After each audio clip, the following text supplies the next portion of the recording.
नमस्कार, मैं हूं अंकिता शुक्ला और आप देख रहे हैं फिल्म न्यूज़। देखिए, बांग्लादेश की राजनीति इन दिनों जुलाई चार्टर को लेकर गर्म हुई है।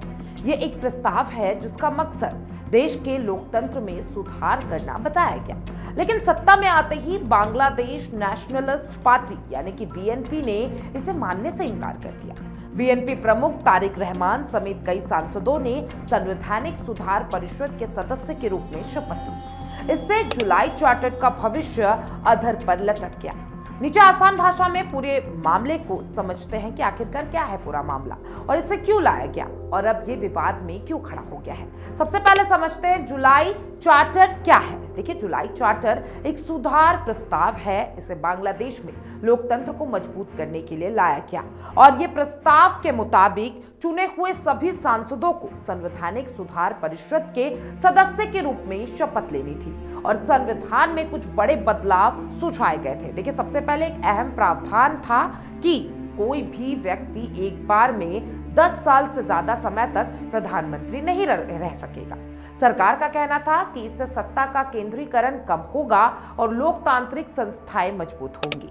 दूसरा, ये प्रस्ताव क्यों लाया गया? देखिए, अगस्त 2024 में देश में बड़े राजनीतिक उथल-पुथल के बाद तत्कालीन प्रधानमंत्री शेख हसीना की सरकार गिर गई। इसकी शुरुआत जुलाई में छात्र आंदोलन से हुई थी, जो बाद में बड़े विरोध में बदल गया और इसके बाद मोहम्मद यूनुस के नेतृत्व में एक अंतरिम सरकार बनाई गई थी। अंतरिम सरकार ने कहा कि देश में लोकतंत्र को रीसेट करने की जरूरत है। इसी सोच के तहत जुलाई चार्टर लाया गया और सरकार ने दावा किया था कि ये कदम भविष्य में राजनीतिक अस्थिरता को कम करेगा।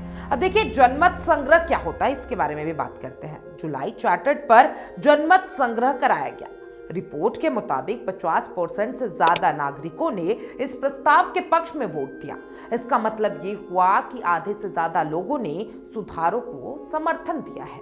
लेकिन लोकतंत्र में सिर्फ जनमत काफी नहीं होता, राजनीतिक दलों की सहमति भी जरूरत होती है। यही से विवाद शुरू हुआ। देखिए, सरकार में आने के बाद बीएनपी ने कहा कि वे इस प्रस्ताव को नहीं मानते। देखिए, जनता ने उन्हें सांसद के रूप में चुना है, संवैधानिक सुधार परिषद के सदस्य के रूप में नहीं। यह प्रक्रिया लोकतांत्रिक मर्यादाओं से बाहर है। संसद के ऊपर एक अतिरिक्त ढांचा बनाना उचित नहीं। बीएनपी के नेताओं ने शपथ लेने से इनकार कर दिया। इस कदम की अगुवाई खुद तारिक रहमान ने की और इससे साफ हो गया है कि पार्टी जुलाई चार्टर के साथ नहीं है।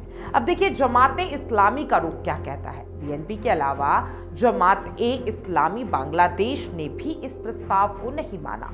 पार्टी के नेताओं ने कहा कि वे अपने तरीके से काम करेंगे और परिषद की शपथ नहीं लेंगे। जब देश की दो बड़ी विपक्षी ताकत एक साथ विरोध करे तो किसी भी सुधार योजना को लागू करना मुश्किल हो जाता है। अब आगे क्या होगा? देखिए, जुलाई चार्टर को लागू करने की प्रक्रिया शपथ से शुरू होनी थी, लेकिन जब प्रमुख दलों ने शपथ नहीं ली तो पूरा कवायद रुख ही बदल गया।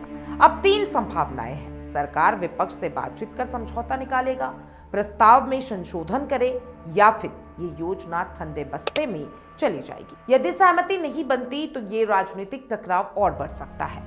10 साल की सीमा वाला प्रावधान क्यों अहम है, इसके बारे में भी समझ लेते हैं। देखिए, जुलाई चार्टर का सबसे चर्चित बिंदु यह था कि कोई भी व्यक्ति लगातार 10 साल से ज्यादा प्रधानमंत्री नहीं रह सकेगा। समर्थकों का कहना है कि इससे सत्ता में बदलाव का रास्ता खुलेगा। लंबे समय तक एक ही व्यक्ति के शासन से पैदा होने वाली समस्याएं कम होंगी। विरोधियों का तर्क है कि जनता को फैसला करने देना चाहिए। अगर जनता चाहती है तो कोई नेता लंबे समय तक नहीं रह सकता। यानी बहस लोकतंत्र में स्थिरता वर्सेस जनादेश की स्वतंत्रता पर आकर टिक जाती है। अब क्या ये लोकतंत्र के लिए अच्छा कदम है? देखिए, इस सवाल का सीधा जवाब नहीं है। समर्थकों के मुताबिक ये सुधार राजनीति को संतुलित करेगा, वहीं संस्थाओं को मजबूत करेगा, भविष्य में तख्ता पलट या बड़े आंदोलन की नौबत कम आएगी और विरोधियों के मुताबिक यह संसद की भूमिका को कमजोर कर सकता है, चुने हुए प्रतिनिधियों पर अतिरिक्त दबाव डालेगा। ये जनादेश की भावना के खिलाफ हो सकता है। अब देखिए, अंतरिम सरकार की कई सारी चुनौतियां थी। अंतरिम सरकार का काम आसान नहीं है। एक तरफ जनता की उम्मीदें हैं, दूसरी तरफ बड़े राजनीतिक दलों का विरोध। अगर सरकार जुलाई चार्टर पर आगे बढ़ती है तो उसे व्यापक राजनीतिक सहमति बनानी होगी। बिना सहमति के कोई भी संवैधानिक बदलाव टिक नहीं सकता। अब देखिए, जुलाई चार्टर बांग्लादेश की राजनीति में एक बड़ा प्रयोग है। इसका मकसद लोकतंत्र को सुधारना बताया गया है, लेकिन राजनीतिक सहमति के बिना ये योजना अटक गई है। बीएनपी और जमाते इस्लामी के विरोध के बाद अब ये साफ है कि केवल जनमत से काम नहीं चलेगा, राजनीतिक समझौता जरूरी है। आने वाले दिनों में ये देखना दिलचस्प होगा कि क्या सरकार विपक्ष को साथ लेकर चल पाती है या जुलाई चार्टर इतिहास का एक अधूरा अध्याय बनकर रह जाता है। फिलहाल इतना तय है कि बांग्लादेश में लोकतंत्र का भविष्य फिर एक बड़े मोड़ पर आ खड़ा है।